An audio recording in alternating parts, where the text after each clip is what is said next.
Altså, jeg lavede de ting, jeg skulle lave, og jeg vidste også godt, at jeg kunne dem, fordi jeg har gjort dem så mange gange. Men jeg synes, det gik rigtig fint. Det gjorde det. Jeg synes, det gik fint nok, bortset fra min kombinationsspring. Og så manglede jeg et par omgange i min himmelpyrte. Men ja, det er min første konkurrence i den her række, så jeg nyder det bare, og så tager jeg det, som det kommer.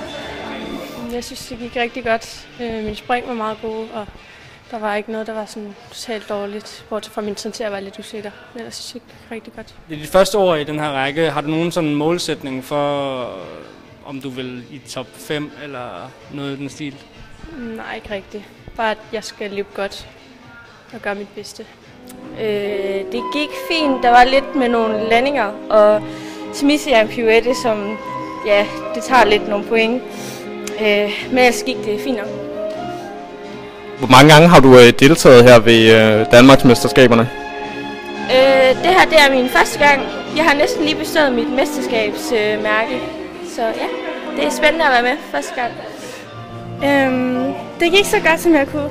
Jeg har haft en rigtig hård uge, så jeg er fuldt tilfreds. Og jeg løb nogenlunde fejlfrit, så jeg er rigtig glad. Er der noget, du er særligt tilfreds ved din præstation? At jeg lavede min himmelpyrte så godt, som jeg kunne. Det har jeg haft rigtig svært med igennem flere måneder. Så det er ligesom flere måneders træning, der giver sit resultat der? Det er det.